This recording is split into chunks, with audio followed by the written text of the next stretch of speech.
Hello सभी को नमस्कार। मैं संजय कुमार बड़े ज़बरदस्त तरीके से स्वागत करता हूं आपका अपने चैनल संजीवनी एजुकेशन हब के ऊपर। बच्चे, जैसा ही आपको पता है, पिछली 3 प्रीवियस वीडियो के अंदर हमने नर्वस सिस्टम यानी कि तंत्रिका तंत्र को डिस्कस किया था। आज एक नई वीडियो के साथ, एक नए अध्याय के साथ शुरुआत करेंगे इस सेशन की। आप देख ही रहे होंगे थंबनेल के अंदर, सर्कुलेटरी सिस्टम यानी कि परिसंचरण तंत्र। क्या होता है परिसंचरण तंत्र, कितने इसके भाग होंगे, क्या क्या इसके कार्य होंगे, ये सभी के सभी डिस्कस करेंगे इस चैप्टर के अंदर। तो बच्चे, देरी ना करते हुए शुरू करते हैं आज का टॉपिक, सर्कुलेटरी सिस्टम, परिसंचरण तंत्र। क्या होता है बच्चे परिसंचरण तंत्र, व्हाट इज सर्कुलेटरी सिस्टम? अगर ये आ जाता है, देखिए बच्चे, कोई भी चीज, अगर हमें कोई भी चीज यहां से यहां तक पहुंचानी है, कोई भी चीज यहां से यहां तक पहुंचानी है, तो हमें कोई ना कोई माध्यम चाहिए, और शरीर के अंदर ये माध्यम होता है परिसंचरण तंत्र। मतलब कि शरीर के अंदर जितने भी पोषक तत्व होते हैं, उनको अलग अलग भागों के अंदर पहुंचाने के लिए जो तंत्र कार्य करता है, जो सिस्टम कार्य करता है, उसको क्या बोलते हैं बच्चे? परिसंचरण तंत्र। यानी कि जो पोषक तत्व हैं उनका यातायात, ट्रांसपोर्ट ऑफ न्यूट्रिशन, कैसे ट्रांसपोर्ट होगा, कैसे अलग अलग भागों के अंदर ये पोषक तत्व जाएंगे, किस तरह से सारा सिस्टम संचरित होता है, वो सब डिस्कस करेंगे सर्कुलेटरी सिस्टम के अंदर। तो अब अगर कभी भी इसकी डेफिनेशन या इसकी परिभाषा आपसे पूछे, तो आप क्या बताओगे कि सर, शरीर का वो भाग है, वो तंत्र है जो तत्वों को यातायात करता है, तत्वों को यातायात करता है, मतलब कि एक स्थान से दूसरे स्थान पर पहुंचाने का कार्य है। क्या क्या पढ़ेंगे सर इसके अंदर? सबसे पहले लिखा मैंने हार्ट। हार्ट का नाम लेते ही आपके मन में आ गया होगा हृदय। हमारे अंदर जो धक धक की आवाज आती है, वास्तव में उसका कार्य क्या होता है?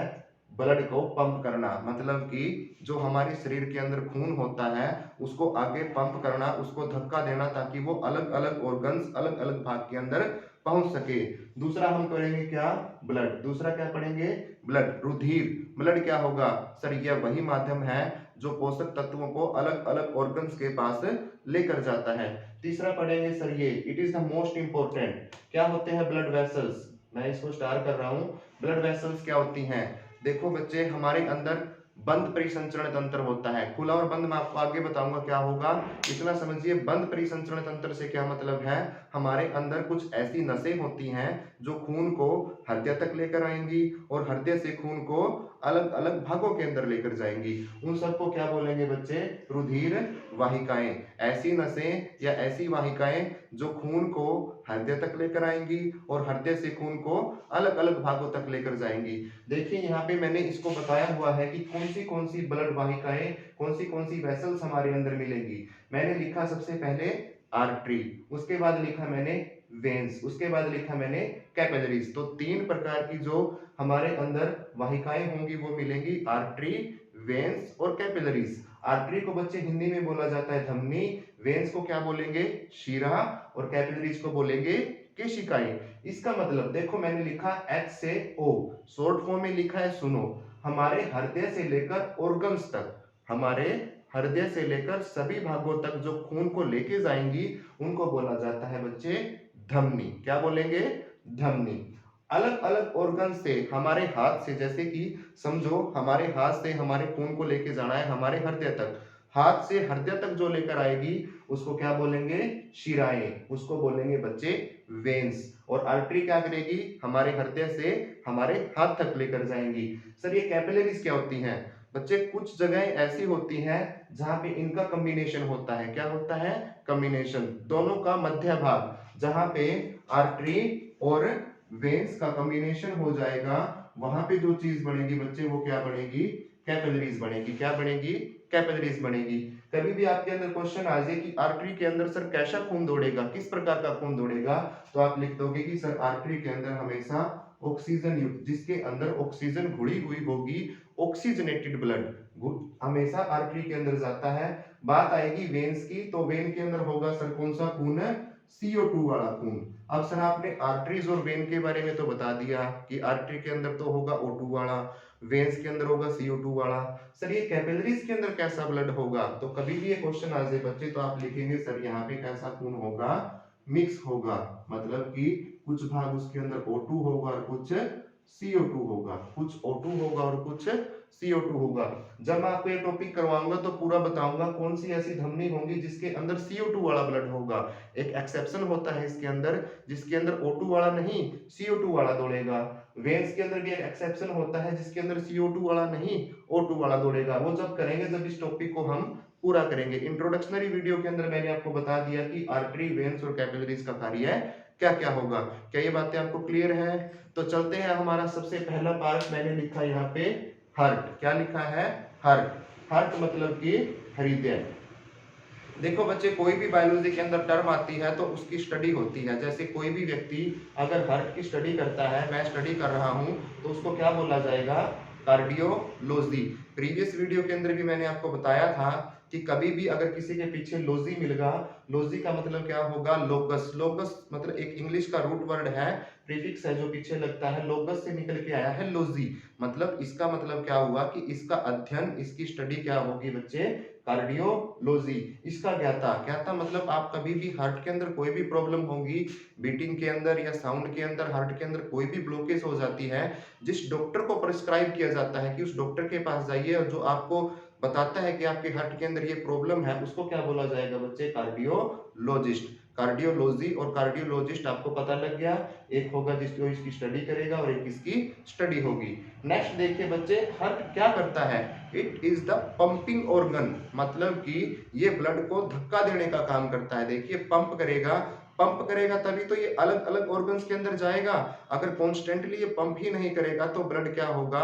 नीचे वाले भाग के अंदर तो चला जाएगा लेकिन ऊपर वाले भाग के अंदर बिल्कुल भी नहीं जाएगा। तो अगर आपके पास आ जाए तो हार्ट क्या है? हार्ट का कार्य sir it is pumping organ. ये पंप करने का कार्य करता है। किसको? रुधिर को, रक्त को, ब्लड को। उसके बाद मैंने बताया, ये बात मैंने आपको बता दी, ब्लड को पंप करेगा। क्वेश्चन आ जाता है कि हार्ट किसको पंपिंग करने का काम करता है? सर ब्लड को पंप करने का काम करता है। क्यों करता है? सर ब्लड के अंदर ही जब हम खाते हैं तो जितने भी पोषक तत्व होते हैं हमारे खून के अंदर घुल जाते हैं। उन घुले हुए पोषक तत्वों को अलग अलग ऑर्गन के अंदर पहुंचाने के लिए ब्लड को पंप किया जाता है। और पंप करने का कार्य कौन करेगा? हार्ट करेगा बच्चे, हृदय करेगा। क्या यहाँ तक आपको सारी चीजें क्लियर है? तो कुछ क्वेश्चंस आगे हैं जो कई बार सीजीएल सीपीओ के जो एग्जाम होते हैं वहां से एग्जामिनर इनको डायरेक्ट उठा लेता है। स्टैटिक साइंस यहाँ से आंकड़े उठा लेता है, क्योंकि आपको पता है बच्चे आजकल एग्जाम का वो लेवल नहीं रहा। साधारणतः तरीके से कोई भी परीक्षाएं नहीं होती। आजकल सभी एग्जाम का लेवल है वो एडवांस हो गया है। एडवांसमेंट के साथ ही हम साइंस को भी एडवांसमेंट तरीके से करेंगे। विक्रम सर आपको जियोग्राफी कराएंगे, वो भी एडवांसमेंट तरीके से होगी, बिल्कुल बेसिक टू एडवांस लेवल। जो भी सब्जेक्ट होगा, जो भी टीचर करवाएगा आपको बिल्कुल जीरो से हीरो तक करवाएगा, बेसिक टू एडवांस। अब हम चलते हैं इसकी एडवांसमेंट की तरफ कि सर कई बार आ जाता है कि सर हमारा हार्ट होता है जो उसका वेट क्या होगा, वजन क्या होगा। देखिए बच्चे, अलग अलग पर्सन के अंदर, मतलब कि मेल, फीमेल और बेबी, उसके अंदर आप सबसे पहले देखिए मेल। मैंने लिखा यहाँ पे मेल कि पुरुषों के अंदर हृदय का वजन कितना पाया जाता है। तो बच्चे आप क्या लिखेंगे? सर 280 से लेकर 320 ग्राम। अब यहाँ पे क्वेश्चन आता है सर 280 से 320 ग्राम, मैंने बता दिया। कई स्टूडेंट क्या करेंगे, ऑप्शन के अंदर या तो देखेंगे 280 या देखेंगे 320, जो बिल्कुल गलत है बच्चे। 280 से 320 का मतलब है अगर ऑप्शन में आपके पास 300 मिलता है तो आप 300 भी ठीक करेंगे, क्योंकि इसका weight according to lifestyle, according to body structure, हमारे शरीर का बॉडी स्ट्रक्चर कैसा है, हमारा मेटाबॉलिक रेट कैसा है, हमारी हाइट कैसी है, न्यूट्रिशन कैसा ले रहे हैं, उसके अकॉर्डिंग वेरीज करता है। मतलब कि अगर 290 आ गया और 310 आ गया तो भी आप क्या करेंगे? ऑप्शन को ठीक कर देंगे। 280 से लेकर 320 तक अगर आ जाएगा तो आप क्या करेंगे बच्चे? उसको ठीक कर देंगे, करेक्ट कर देंगे। बात करते हैं बच्चे किसकी? फीमेल की। महिलाओं के अंदर हृदय का वजन कितना होगा? तो महिलाओं के अंदर हृदय का वजन अकॉर्डिंग टू, अगर कंपेयर करते हैं किसके साथ? मेल के साथ, तो छोटा होगा। लेकिन कार्यात्मक रूप से अगर वर्किंग देखेंगे तो वर्किंग रहेगी बिल्कुल सेम। जैसे ही वो भी पंप करेगा, ऐसी ही आर्टरीज होंगी, कैपिलरीज होंगी, वेन्स होंगी, सारी चीजें ऐसी की ऐसी होंगी, लेकिन उसका आकार थोड़ा सा मेल के कंपैरिजन में क्या रहेगा? छोटा रहेगा। कितना रहेगा सर? 230 से लेकर 280 ग्राम तक रहेगा। 230 से 280 ग्राम तक फीमेल्स के अंदर। उसके बाद लिखा मैंने बच्चे का। बेबी का मतलब होता है जब बच्चे का जन्म होगा या जन्म के 2 या 3 या 4 माह के बाद जब उसके वेट करते हैं तो 25 से 30 ग्राम का वजन होगा उसके हृदय का। तो वेट वाला टॉपिक क्या बच्चे आपको क्लियर है? मेल्स के अंदर 280 से 320, फीमेल की बात करेंगे तो 230 से 280 ग्राम, अगर बच्चे की बात करेंगे तो 20 से 25 ग्राम वजन होगा। नेक्स्ट देखिए, मैंने लिखा है यहाँ पे टोटल मस्कुलर। अब कोई भी बात देखो यहाँ पे एक एग्जाम्पल के द्वारा देखिए आप, मैं बोल रहा हूँ कि ये मेरी उंगली है, उंगली के अंदर क्या है, ऊपर ये स्किन है, स्किन के अंदर इसके अंदर बोन्स पाई जाती हैं। जब आपको बोन्स करवाऊंगा तो एक एक हड्डी आपको गिनवा दूंगा कि यहाँ पे कौन सी होगी, यहाँ पे। ये मस्कुलर नहीं है, अगर हम इनको तोड़ेंगे तो बोन टूटेगी, समझ रहे हो इस बात को। लेकिन अगर हार्ट की बात करें, मैंने लिखा बच्चे टोटल मस्कुलर, इसका मतलब है पूर्णतः मांसपेशी है, इसके अंदर कोई भी हड्डी नहीं पाई जाती। क्वेश्चन आ जाएगा मस्कुलर ऑर्गन कौन सा है, अलग अलग आपको देंगे तो आप क्या देखेंगे, हार्ट। हार्ट एक ऐसा ऑर्गन है बच्चे जिसके अंदर बोन्स नहीं पाई जाती, ये पूर्णतः मांसपेशीय अंग होता है, कोई भी हड्डी इसके अंदर नहीं होती। एक और होता है, जब मैं आपको डाइजेस्टिव कराऊंगा तो टंग के बारे में जब बताऊंगा, हमारी जीभ के बारे में, जीभ भी हमारी टोटल मस्कुलर होती है, कोई भी हड्डी इसके अंदर नहीं पाई जाती। उसके बाद करते हैं लोकेशन। लोकेशन मतलब स्थिति। सर ये प्रेजेंट कहाँ पे होता है, कहाँ पे प्रेजेंट होगा, किसके बीच में होगा? देखो बच्चे, सबसे पहले अगर आपको आ जाए कि कहाँ पे प्रेजेंट होगा, आप लिखेंगे चेस्ट कैविटी। ये जो हमारा एरिया होता है बच्चे, ये वाला एरिया, पेट से ऊपर वाला, गर्दन से नीचे वाला, पेट से ऊपर, गर्दन से नीचे, ये वाला एरिया होता है चेस्ट कैविटी, वक्ष गुहा। यहाँ पे आपके मिलते हैं आपको दो ऑर्गन, कौन से फेफड़े, एक तो राइट फेफड़ा और एक लेफ्ट फेफड़ा। तो आप देखेंगे लेफ्ट फेफड़े के अंदर एक जगह बनी होती है, जिसको मैं लिखता हूं यहाँ पे, जो हृदय की यहाँ पे जगह होगी, ये वाली जो जगह होगी, ये कंज्यूम करता है हार्ट, और इसको बोला जाता है प्लूरल कैविटी। क्या बोलेंगे, प्लूरल कैविटी। इसके अंदर आपका हार्ट प्रेजेंट होता है, कहाँ पे होगा, ऑप्शन के अंदर आ जाए भाई, दाएं फेफड़े के अंदर होगा या बाएं फेफड़े के अंदर होगा, तो आप क्या लिखेंगे, सर बाएं फेफड़े के अंदर धंसा हुआ होता है हमारा हृदय, और जिस कैविटी के अंदर होता है उसको बोलते हैं प्लूरल कैविटी, और जिस एरिया के अंदर होगा, इस पूरे एरिया को क्या बोलेंगे सर, चेस्ट कैविटी, वक्ष गुहा बोलेंगे। और यहाँ पे मैंने एक चीज लिखी है, देखो, मेडिस्टेरियन स्पेस। ये मेडिस्टेरियन स्पेस क्या होता है सर दोनों फेफड़ों के बीच ये जो जगह बच गई, खाली स्पेस बच गया, उसको क्या बोलेंगे बच्चे, मेडिस्टेरियन स्पेस बोलेंगे। क्या ये चीजें आपको क्लियर है, कहाँ पे प्रेजेंट होगा, कौन से फेफड़े के अंदर होगा, कौन सी कैविटी के अंदर होगा? ये प्लूरल कैविटी अगर फेफड़ों के अंदर आए तो बताना है। अगर आपके पास नॉर्मली पूछे कि कौन सी कैविटी के अंदर होगा, तो आप क्या बताएंगे, चेस्ट कैविटी के अंदर। अगर आपसे पूछे फेफड़ों के अंदर कौन सी कैविटी के अंदर होगा, तो प्लूरल कैविटी के अंदर। क्या ये चीजें आपको क्लियर है बच्चे? नेक्स्ट आगे चलते हैं, देखिए हमारे यहाँ पे होती है रिब्स, ये वाली रिब्स, इनको बोलते हैं पसलियां। देखो भाई, इतना काम कर रहा है, जैसे अब मैंने आपको बताया था ब्रेन के बारे में, ब्रेन इतना काम कर रहा था, तो हार्ट भी हमारा बहुत काम कर रहा है ना, पंप कर रहा है। अगर हम खाना खा रहे हैं, वो पोषक तत्व हमारे शरीर के अंदर जाएंगे ही नहीं, हम कैसे सरवाइव कर पाएंगे? अब जैसे कि हमारा चीफ मिनिस्टर था, कौन था चीफ मिनिस्टर, ब्रेन, तो ये क्या है, हमारा कैबिनेट मिनिस्टर है, कैबिनेट मिनिस्टर के नाम से मैं इसको बोलूंगा। और तो अब देखते हैं, सीएम को भी सिक्योरिटी मिलती है और कैबिनेट मिनिस्टर को भी सिक्योरिटी मिलती है। जैसे आपने देखा था ब्रेन को कितनी, एक तो कपाल उसको सुरक्षा दे रही थी, और क्या दे रही थी, मेनिनिंग परत थी जो 3 परत से मिलकर बनी थी, वो सुरक्षा दे रही थी ताकि उसको कोई भी हानि ना पहुंचा सके। अब देखो भाई, हमारा हृदय है, इसके अंदर तो बोन्स भी नहीं है, अगर किसी ने जोर से मुक्का मार दिया छाती के अंदर, तो इसका तो नुकसान वैसे ही हो जाएगा। सर इसको भी सिक्योरिटी चाहिए ना, इतना इंपॉर्टेंट ऑर्गन, इतना शरीर का इंपॉर्टेंट भाग, इसको भी सिक्योरिटी की जरूरत है ना। तो इसकी सिक्योरिटी के लिए देखो, सबसे पहले मैंने बनाई यहाँ पे रिब्स। रिब्स से भी क्वेश्चन आ जाता है कि हमारे अंदर टोटल पसलियां कितनी होगी, इस भाग के अंदर पसलियां होती हैं, बोन्स के अंदर, इसको कवर करेंगे। फिलहाल देखो आप कि सर 12 तो होती है इधर और 12 होती है इधर। अगर पेयर्स पूछ ले जोड़ी कितनी होगी, तो कितने लिखेंगे, 12, और संख्या पूछे तो कितने लिखेंगे आप, 24 संख्या होगी, जोड़ियां पूछे तो 12।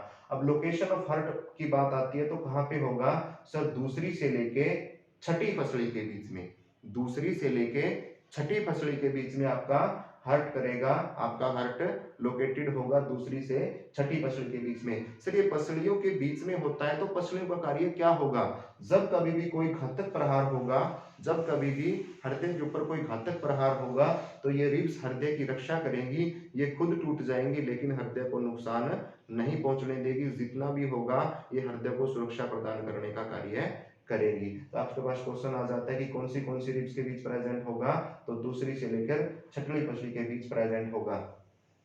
अभी कई बार क्वेश्चन आ जाता है, बहुत सारे बच्चे इस क्वेश्चन का आंसर गलत देते हैं कि सर ये जो हर्ट होता है इसकी लोकेशन प्रॉपरली लेफ्ट साइड होती है, लेफ्ट साइड होगी। मैंने बोला कि लेफ्ट, यहाँ पे मैंने बताया था कि लेफ्ट बाएं फेफड़े के अंदर होगी, लेकिन प्रॉपर तरीके से अगर ये क्वेश्चन आता है तो लेफ्ट के अंदर, पूरी लेफ्ट के अंदर नहीं होगी। आपका जो 70 से 80% जो हर्ट होगा वो लेफ्ट की साइड प्रेजेंट होगा। आप देख सकते हैं लेफ्ट की साइड 70 से 80% है, और 15 से 20% कहाँ पे प्रेजेंट होगा, 20 में प्रेजेंट होगा। और ये जो टाई के आकार की हड्डी है, ये जो मैंने टाई के आकार की ये हड्डी बनाई है, जो दोनों रिब्स को आपस में जोड़ के रखती है, इसको क्या बोला जाता है, स्टर्नम। क्या बोलेंगे, स्टर्नम। और स्टर्नम के बीच में प्रेजेंट होगा 15 से 20% हृदय, 15 से 20% स्टर्नम के अंदर प्रेजेंट होगा। उसके बाद आ जाता है इसका आकार। अब मैं आपसे पूछता हूं कि इसका आकार क्या होगा। बहुत सारे विद्यार्थी क्या बोलेंगे, सर इसका आकार तो ऐसा होता है ना, बहुत से देखते हैं ऐसा होता है, बीच में क्या होता है, एक तीर होता है। ऐसा बिल्कुल भी नहीं होता, ये होता है लेकिन कुछ विशेष प्रकार के प्राणी होते हैं ना, उनके लिए ऐसा होता है, लेकिन साइंस इसको ऐसा नहीं मानती बच्चे। साइंस के अंदर इसका आकार कैसा होगा, ऐसा होगा बंद मुट्ठी के आकार का, क्लोज फिस्टेड शेप। कैसा, क्लोज फिस्टेड शेप, बंद मुट्ठी के आकार का आपका हर्ट होगा। कभी भी क्वेश्चन आ जाए तो ऐसा मत बना के आना जैसा उन प्राणी बनाते हैं। आप कैसा लिखोगे सर, बंद मुट्ठी के आकार का क्लोज फिस्टेड शेप होगा। ठीक है, शेप मैंने बता दी, लोकेशन मैंने बता दी, कहां से कहां प्रेजेंट होगा। सर आपने बता दिया कि ये सिक्योरिटी है, क्या इतनी सिक्योरिटी हर्ट के लिए जरूरी है, मतलब क्या इससे ज्यादा भी सिक्योरिटी होती है, बिल्कुल। इतना इंपॉर्टेंट ऑर्गन रिब्स तो उसको सुरक्षित नहीं कर सकती ना, इसके लिए हमें इसको और सिक्योरिटी देनी पड़ती है। तो आइए यहाँ पे हर्ट को सिक्योरिटी देने के लिए कुछ परतें पाई जाती हैं। क्या पाई जाएंगी, कुछ परतें पाई जाएंगी इसके बिल्कुल नीचे।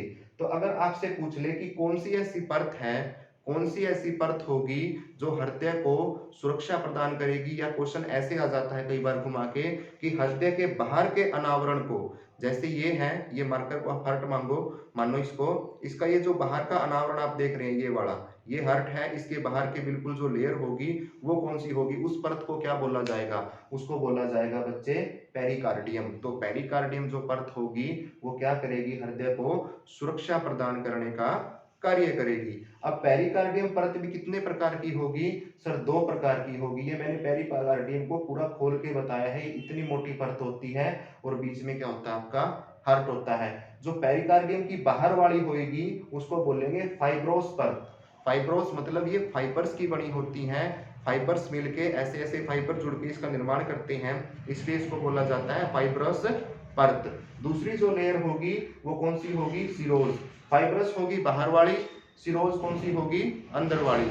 और इन दोनों मेम्ब्रेन के बीच में, सिरोज और फाइब्रस के बीच में, दोनों मेम्ब्रेन्स के बीच में, फिरोज और फाइब्रस और सिरोज के बीच में एक फ्लूइड प्रेजेंट होता है, पानी के आकार का फ्लूइड होगा, चिपचिपा फ्लूइड होगा, जो क्या करता है उसको बोलते हैं पेरिकार्डियल फ्लूइड। क्या बोलेंगे, पेरिकार्डियल फ्लूइड। देखिए ये फाइब्रस होगी और ये सिरोज, बीच का जो स्पेस यहाँ पे बच गया, यहाँ पे होगी पेरिकार्डियल फ्लूइड। ये फ्लूइड क्या करता है, हृदय को मोइस्ट मतलब कि इसको नमी प्रदान करता है, ताकि इसके अंदर नमी रहे और ये अपना कार्य अच्छे तरीके से कर सके। तो सिक्योरिटी की जब बात आती है बच्चे, मैंने आपको क्या क्या बताया, एक तो रिब्स के बारे में बता दिया, पेरिकार्डियल मेम्ब्रेन के बारे में बता दिया, पेरिकार्डियल फ्लूइड के बारे में बता दिया। पेरिकार्डियल मेम्ब्रेन कितने प्रकार की होगी, सर 2 प्रकार की होगी, फाइब्रस और सिरोज। फाइब्रस कैसी होगी, सर बाहर की होगी, सिरोज कैसी होगी, सर अंदर वाली मेम्ब्रेन होगी, और दोनों की दोनों मेम्ब्रेन मिलकर किसका निर्माण करेगी, पेरिकार्डियम का। अब बताओ सर, कई बार क्वेश्चन आ जाता है कि हमारे हार्ट के अंदर कितने कोष्ठक होंगे, हमारे हृदय के अंदर कितने कोष्ठक होंगे। ध्यान से सुनिएगा। अब आपके पास क्या था, एक रूम था, उस रूम के आप मिडल से भी दीवार निकाल देते हैं और लेफ्ट साइड से भी दीवार निकाल देते हैं, तो उसके अंदर खाने बन जाते हैं, अलग अलग भाग बन जाते हैं 4। तो हमारे हृदय के अंदर भी 4 अलग अलग कमरे, अलग अलग कोष्ठक होंगे। क्वेश्चन आ जाता है कि हमारे हृदय के अंदर कितने कोष्ठक पाए जाते हैं, कितने भाग पाए जाते हैं, कितने चैम्बर पाए जाते हैं। तो कितने पाए जाते हैं बच्चे, 4 चैम्बर पाए जाते हैं। और इसको डिवाइड कौन करता है? वो जो दीवार मैंने बताई, वो दीवार का नाम क्या होता है? तो उसको बोलेंगे बच्चे, ये जो हरी हरी आपको दिख रही है, ये सेप्टम परत होगी।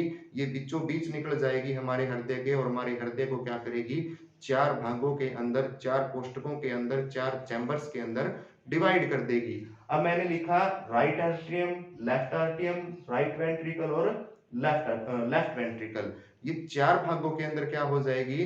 डिवाइड हो जाएगी। सेप्टम इसको डिवाइड कर देगी। ऊपर वाले जो राइट है, इधर वाले जो मैं लिख रहा हूं राइट और लेफ्ट, जो ऊपर वाले होंगे, जो ऊपर वाला भाग, ये वाला भाग देखो आप, ये वाला भाग होगा, ये छोटा होगा एज कंपेयर टू लोअर। जब मैं इसको अच्छे से करवाऊंगा, जब इस सेप्टम को दोबारा से करवाऊंगा मैं, जब इसको टॉपिक, ये तो इंट्रोडक्शनरी वीडियो है ना, आपको सिर्फ ये बता रहा हूँ कि हार्ट के अंदर हम पढ़ने क्या क्या वाले हैं। ऊपर वाला भाग होगा छोटा, नीचे वाला भाग होगा बड़ा। क्यों बड़ा होगा, कैसे होगा, क्या कार्य करेगा, वो डिस्कस करेंगे जब हम इसको अच्छे से दोबारा से डिटेल में डिस्कस करेंगे। इंट्रोडक्शन मैंने आपको दे दिया हार्ट का, एक बार रिपीट कर देता हूं। देखो दोबारा से क्या क्या हमने पढ़ा। सर प्रीसंचरण तंत्र के बारे में हमने पढ़ा, हार्ट, ब्लड और ब्लड वेसल्स के बारे में हम पढ़ेंगे। अगर क्वेश्चन आ गया ये कि सर्कुलेटरी सिस्टम सर यातायात तो करता है, हमने समझ लिया। सर ये किसने बताया कि सर्कुलेटरी सिस्टम होता है, इसका कौन यातायात करता है? तो बच्चे देखो यहाँ पे मैंने लिखा है, इसलिए मैंने बाद में करवाया क्योंकि ये क्वेश्चन डायरेक्ट उठते हैं, आप इसको नोट कर लेना। इसकी खोज की थी विलियम हार्वे नाम के एक साइंटिस्ट ने, एक वैज्ञानिक था विलियम हार्वे नाम का। 1628 ईस्वी के अंदर उन्होंने बताया कि हमारे शरीर के अंदर एक हार्ट होता है, और वो क्या करता है? ब्लड को पंप करता है और पोषक तत्वों का यातायात करता है। अगर क्वेश्चन आ गया आपके पास, who is the father of circulatory system, परिसंचरण तंत्र के पिता को क्या बोला जाता है? तो विलियम हार्वे को ही बोला जाता है फादर ऑफ सर्कुलेटरी सिस्टम। और इसी ने क्या की थी? 1628 के अंदर सर्कुलेटरी सिस्टम की खोज कर दी थी। अब देखो मैंने ये पहले क्यों नहीं बताया, बाद में क्यों बता रहा हूं, क्योंकि यहाँ पे बहुत सारी कंफ्यूजन होती है। अगर आ जाए what is the study of circulatory system, परिसंचरण तंत्र की स्टडी, परिसंचरण तंत्र का अध्ययन अगर आपसे पूछ ले, ध्यान रखना एंजियोलॉजी होगा। क्या होगा? एंजियोलॉजी। और अगर हार्ट के बारे में पूछे तो कार्डियोलॉजी। देखो हार्ट एक पार्ट है सर्कुलेटरी सिस्टम का, सर्कुलेटरी सिस्टम का पार्ट है, इसलिए उसकी स्टडी अलग होगी। अगर पूछे सर्कुलेटरी सिस्टम की स्टडी को क्या बोलेंगे? एंजियोलॉजी। और उसके अध्ययनकर्ता को बोलेंगे एंजियोलॉजिस्ट। अगर बात करें हार्ट की तो इसको क्या बोलेंगे? कार्डियोलॉजी। और इसके अध्ययनकर्ता को क्या बोलेंगे? कार्डियोलॉजिस्ट बोलेंगे। कैसा ऑर्गन है? पंपिंग ऑर्गन है। किसको पंप करेगा सर? ब्लड को पंप करेगा। उसके बाद वेट कितना होगा? मेल्स के अंदर कितना होगा सर? 280 से 320 ग्राम तक होगा। फीमेल के अंदर अगर पूछे 230 से 280 ग्राम होगा। अगर बच्चे के अंदर पूछ लेता है तो 25 से 30 ग्राम होगा, या 20 से 25 ग्राम होगा। उसके बाद मैंने इसको बताया कि टोटल मस्कुलर होगा, इसके अंदर कोई भी हड्डी नहीं होगी। लोकेशन पूछे तो बाएं फेफड़े के अंदर होगा। फेफड़े के अंदर लोकेशन पूछे तो प्लूरल कैविटी। शरीर के अंदर पूछे तो चेस्ट कैविटी। दोनों फेफड़ों के बीच का जो स्पेस होगा क्या बोलेंगे? मेटास्टेरियन स्पेस। ठीक है। उसके बाद देखो इधर सिक्योरिटी, क्या क्या सिक्योरिटी होंगी? 12 रिब्स होगी, 12 पेयर होंगी। टोटल पूछे तो 24। किस किस के बीच होगा? दूसरी और छठी पसली के बीच में होगा। अगर पूछे आपसे कि लेफ्ट में होगा तो राइट में होगा। अगर देखो अगर इसके अंदर ऑप्शन सिर्फ राइट और लेफ्ट है तो आप लिखोगे बिल्कुल लेफ्ट में जाएंगे। अगर आपसे पूछे राइट में होगा, लेफ्ट में होगा, लेफ्ट में और बीच में होगा, तो आप जाएंगे सी ऑप्शन के साथ, लेफ्ट और बीच में। क्योंकि 70 से 80% जो हार्ट होगा वो लेफ्ट में होगा, और बाकी जो 15 से 20% होगा वो बीच में होगा। सर ऐसी कौन सी बीच में जो टाई के आकार की हड्डी होती है, दोनों रिब्स को जोड़ के रखती है, उसको क्या बोलेंगे? स्टर्नम बोलेंगे। आकार कैसा होगा? बंद मुट्ठी के आकार का होगा, क्लोज फिस्टेड शेप होगी। पेरिकार्डियम मेम्ब्रेन क्या करेगी? सुरक्षा प्रदान करेगी। कितने प्रकार की होगी? 2, फाइब्रस और सिरोस। बीच में क्या होगा? पेरिकार्डियल फ्लूइड होगा, चिपचिपा पदार्थ नमी प्रदान करेगा। कौन से लेयर 4 भागों के अंदर बांट देगी? सेप्टम। कितने चैम्बर होंगे? 4। ऊपर वाले छोटे, नीचे वाले बड़े। बाकी जो इसकी डिटेल वीडियो होगी अगले चैप्टर में डिस्कस करेंगे। एक इंट्रोडक्शनरी वीडियो मैंने आपको दे दी है बच्चे। नेक्स्ट वीडियो के अंदर इसके क्या क्या भाग होंगे हार्ट के बारे में और स्टडी करेंगे। ब्लड प्रेशर के बारे में, हार्ट बीट के बारे में, अलग अलग ब्लड ग्रुप्स के बारे में डिस्कस करेंगे। थैंक यू सो मच, बहुत बहुत धन्यवाद आपका। ऐसे ही प्यार बनाए रखिएगा और सब्सक्राइब कीजिएगा अपने चैनल संजीवनी एजुकेशन हब के ऊपर। जल्द ही हमारा लाइव सेशन एक्टिवेट हो जाएगा और जल्द ही आपके लाइव रूबरू होंगे। तब तक के लिए अपना ख्याल रखें, स्वस्थ रहें, मस्त रहें और अपनी पढ़ाई करते रहें। थैंक यू सो मच, बहुत बहुत धन्यवाद। जय भारत, जय हिंद।